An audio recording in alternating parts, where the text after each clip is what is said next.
morning, good afternoon, good evening. My apologies for the late start with some technical problems and it will restart the whole program. But tonight we'd like to talk about Venezuela. Many Zimbabweans have been riveted with what has been going on there. And for good reason, because there are so many things that the two countries, Zimbabwe and Venezuela, have in common. One of them is that for the last 25 years, Venezuela has had a dictatorship. And Zimbabwe, ever since our independence, we have had a dictatorship. And the economy in Venezuela has all but collapsed. In Zimbabwe, same thing.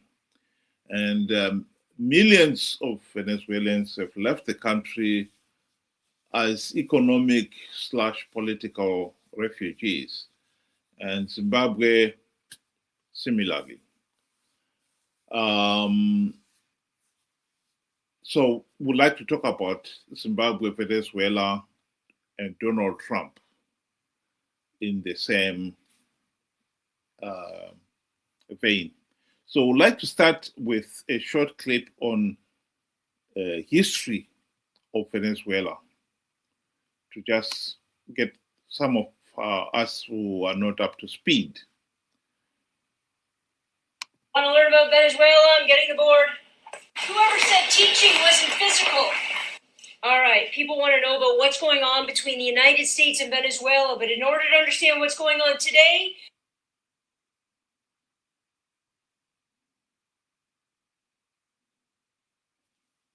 Venezuela and the U.S. I've decided to do this chronologically because I feel like doing history metaphorically difficult. Number one, pre-1998. Pre-1998, Venezuela had a huge oil supply, actually, biggest in the world, and the biggest stakeholder was a U.S. company called Exxon. Why is this important? Because of their huge oil supply in Venezuela, Exxon took it over. So the vast amount of profit, the percentage of profit, went to the U.S. and Venezuela as a country got next to nothing. And because of this, their economy started to fail. And as their economy started to fail, guess what? Been and saved themselves from God knows who. From the United States. How do I get steak and oil companies is taking over the entire world? Number two, 1998. That's not right. I hate it when I can't write numbers properly. Hugo Chavez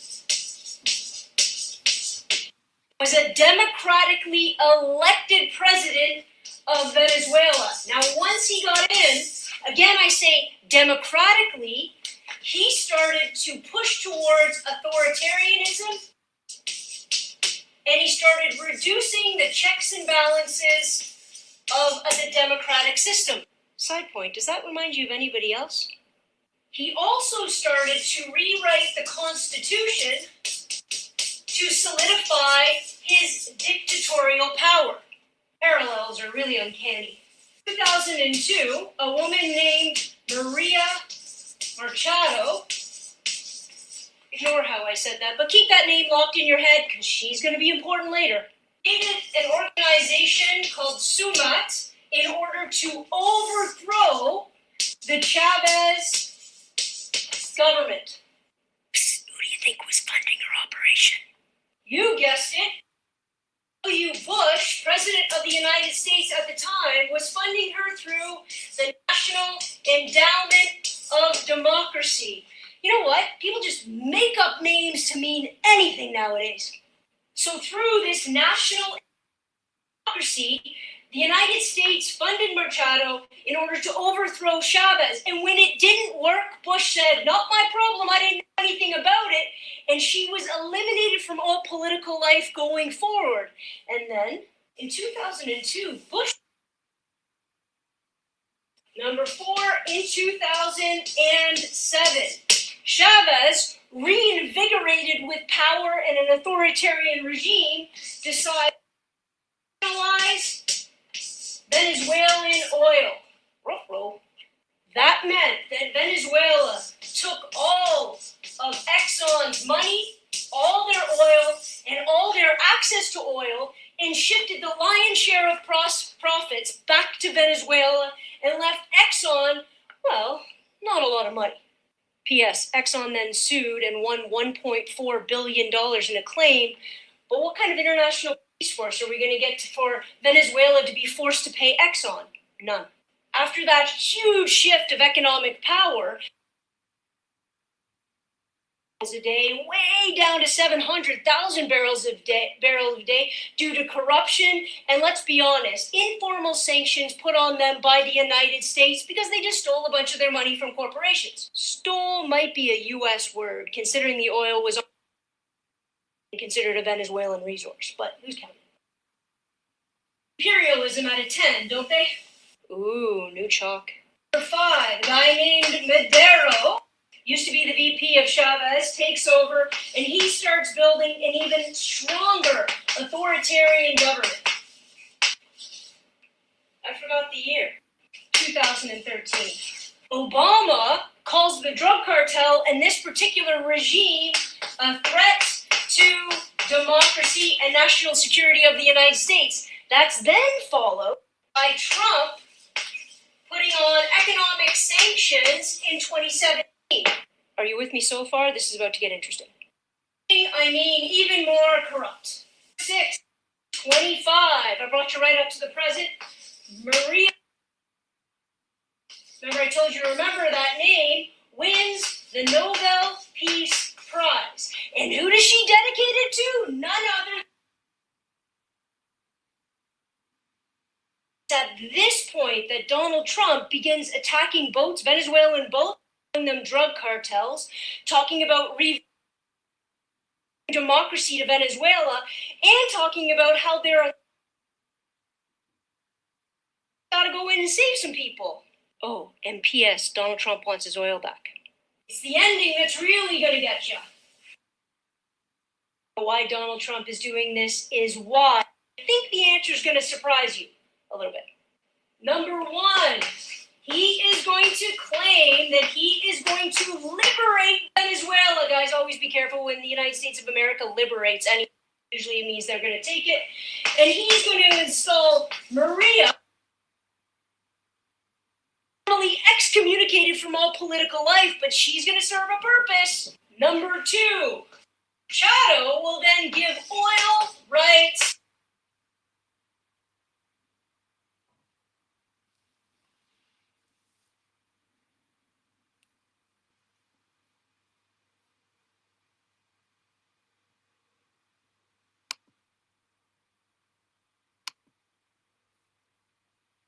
My apologies. We simply have very poor quality there. But I think we get the message of that video.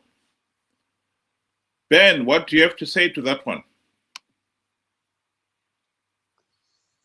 Good day to everybody, and thank you for joining us. Now, there will always be a lot of conspiracy theories that will come up with this whole Venezuela US, president arrest or take over and so forth.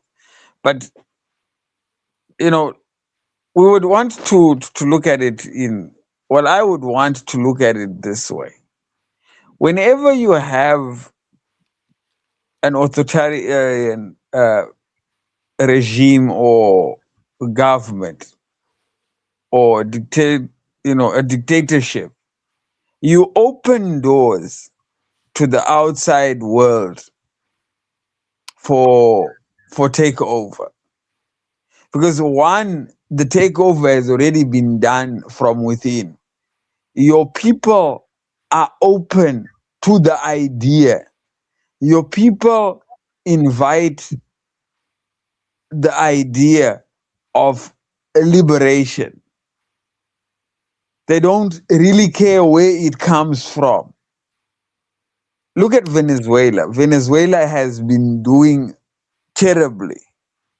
A country that is rich in oil and has queues for gas and petrol or diesel. That shows there is something terribly wrong with the system. And when you have your people finding it difficult to get the thing that you have the most, again, I can just imagine what it is like to find something that needs to be imported. So when your people are disgruntled, they are open to the idea to say there's somebody that is actually stopping this dictator for us, and we have to support them. And recently, when you go through social media, you find even the people of Zimbabwe are open to the idea. They are wondering when next is our turn. And as a dictatorship, the Zimbabwean government should be worried because half the job has already been done by your people opening that door. It's scary. It's scary for any dictatorship out there. And they must know that the people of their country, the citizens of their country, will open that door when the time comes.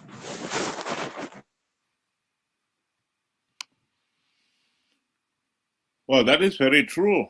I think the brief history there shows, as much as many people can appreciate that Venezuela has a lot of wealth, mineral wealth. This is very comparable to our own Zimbabwe. Zimbabwe, we have got a lot of mineral wealth and other resources. And unfortunately, that has not reflected in the nation's wealth. In the case of Venezuela, having so much wealth has become more of a curse than a blessing. There is no doubt that the emergence of Chavez, for instance, was as a result of democratic elections. But like the lady tried to explain there, the minute he was in power, he tried to usurp the people's power and became a dictator. And that was only going to help or encourage the people to be discontent. And with corruption, of course, with a dictatorship comes corruption. And as much as one would say, yes, the sanctions that were imposed by the West accelerated Venezuela's economic decline, nonetheless, corruption also played a part in mismanagement. So the two nations' history so far, Zimbabwe and Venezuela, is comparable. The one thing, however, I would like to point out here is that when we had our 2017 military coup, particularly, we celebrated that. And many people have been comparing it to what is happening in Venezuela now. I would like to argue that the two countries actually, on that score, they are totally different. The opposition in Zimbabwe has been ZANU-PF Team B in all but name. And much more so following the 2017 military coup, because it was the opposition that encouraged the people to go out on the street and show their support of the regime. It was a stupid move because there was absolutely no evidence that the military coup was going to bring about any meaningful democratic change. It was meant to replace one dictator with another, and that is exactly what happened. I would like to believe that the opposition in Venezuela is not part and parcel of the dictatorship. And I would like to believe that the people of Venezuela are not naive to come out the same way and celebrate the removal of Maduro the same way we did. But beyond that, one can only say time will tell. So we really don't know what's going to happen next. But all we can wish for is that they will not make the same mistakes that Zimbabweans made. I'd like to move on to another issue, which was actually one of the titles there, how Trump has managed to surprise everybody, including his own Western allies.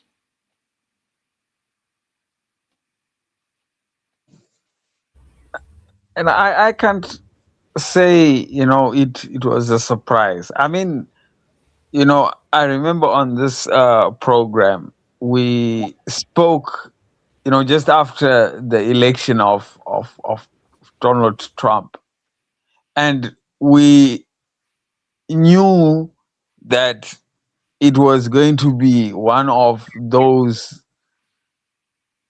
topsy-turvy kind of leadership and days where we are going to find some very controversial decisions and very abrupt decisions.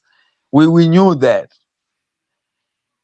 And just within a few, months, he had gone to even extent of saying he wanted Canada to be the 51st state. He had said he wanted to own Greenland, and so many other quite,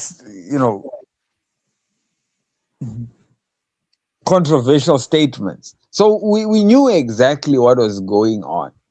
But, what I want to look at, is countries that America has gone into and tried and fixed are all countries that had problems with dictators.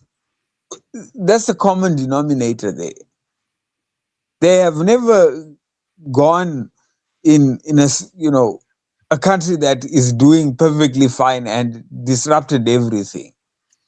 So this comes back to what I was saying, to say, when you have a dictatorship, your people, your citizens open the door to outsiders to take over, because they are impoverished, they are hungry, they are complaining, they are fighting, and you are fighting them back. And it's not only a country like America that goes into these areas. Let's be honest. All countries are doing it. China is doing it. Once you have corrupt leaders, China is there doing deals with them, giving them whatever monies they want or loans or whatever. That is the order of business. Everybody's taking advantage of those they cannot do for themselves.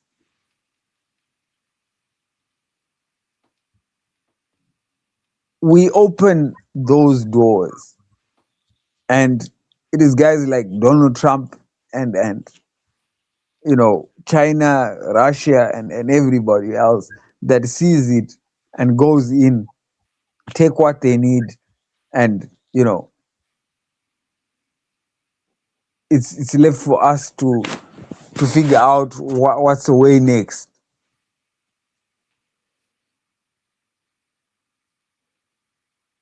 We just listened to this news bulletin on Greenland.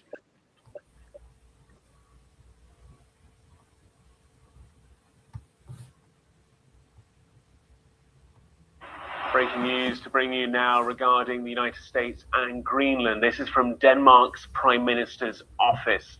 A joint statement by President Macron of France, the Chancellor of Germany, the Prime Minister of Italy, of Poland, of Spain, Prime Minister Sir Keir Starmer as well, and Prime Minister Mette Frederiksen of Denmark.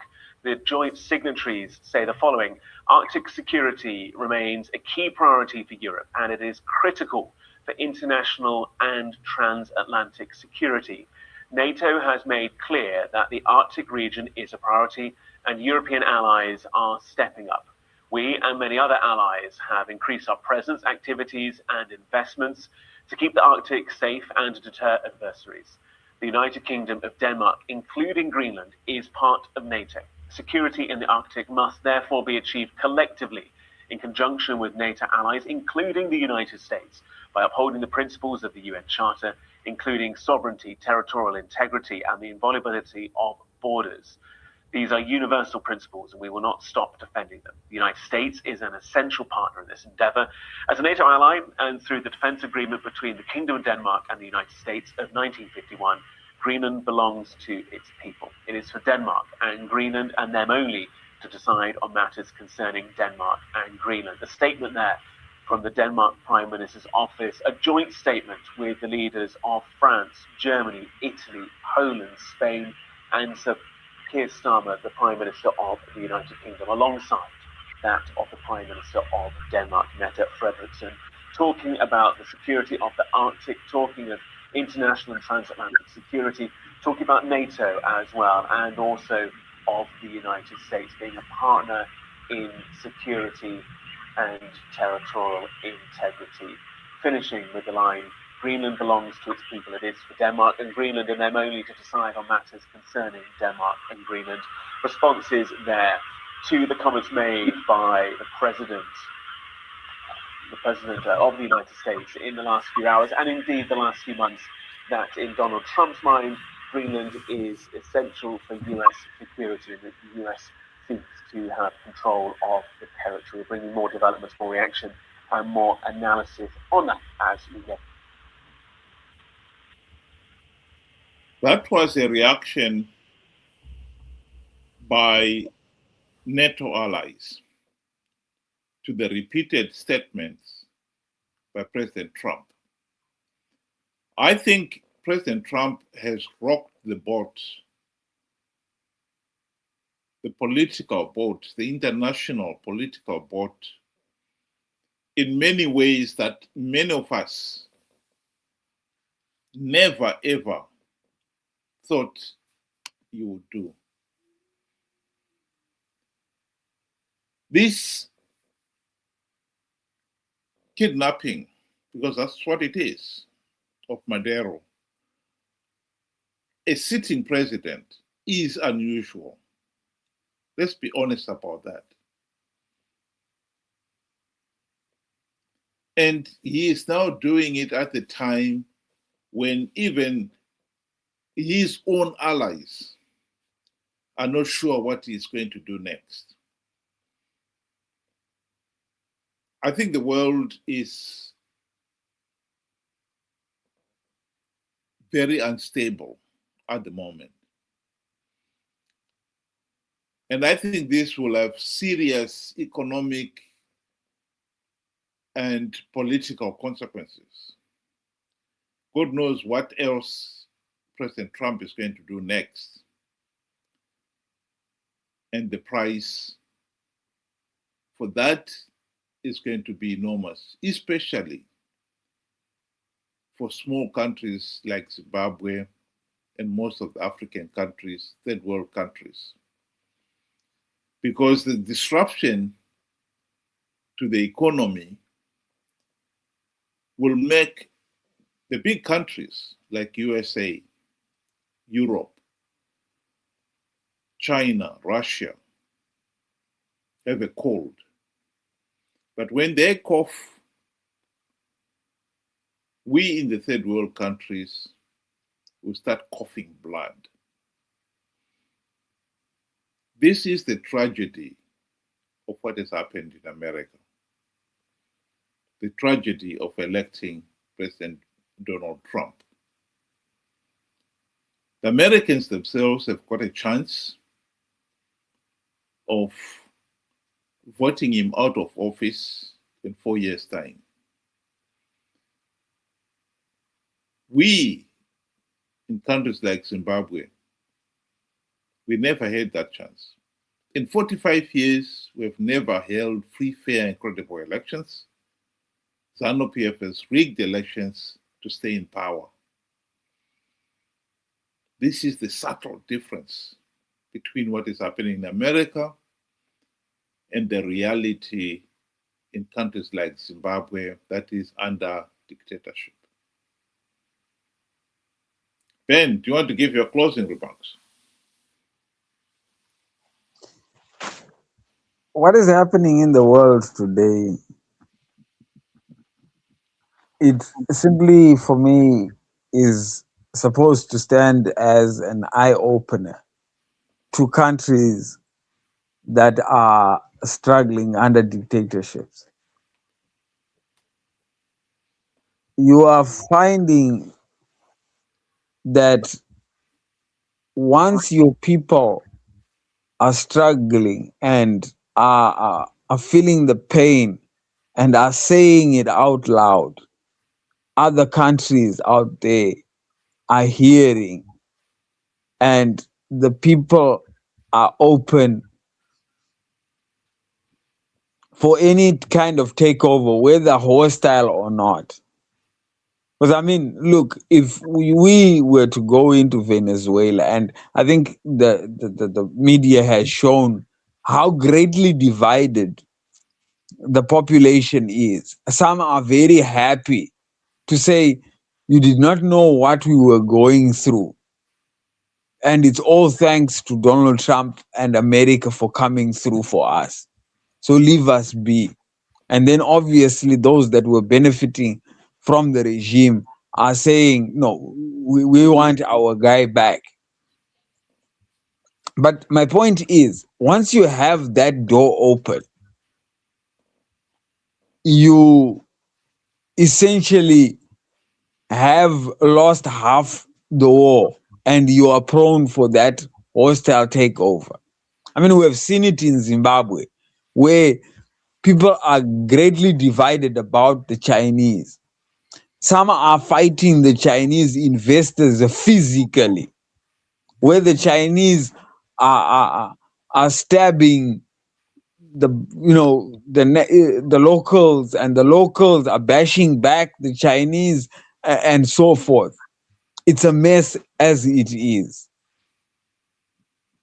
And the Zimbabwean government has invited and have opened the doors for a takeover.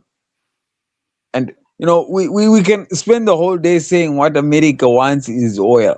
But I mean, look, for a country like Zimbabwe, what China wants are the resources as well. And like I said in the very beginning, all these countries, Zimbabwe, Venezuela, they have one thing in common: a dictatorship. We have failed to govern ourselves. We have a government that has failed to deliver anything for the people. And the people are open for hostile or whatever takeover just to get the relief. So, in conclusion, I would say, if you are operating under a dictatorship and know that your country is not performing and your people are disgruntled, the likes of America and China will not have even to open the door. The citizens will open the door for them, and then you will be in trouble. Thank you. Thank you very much, Ben. And thank you very much, the administrator, for all your background work. And those who want to join us again, please join us again tomorrow, 6 o'clock UK time, 8 o'clock Zimbabwean time.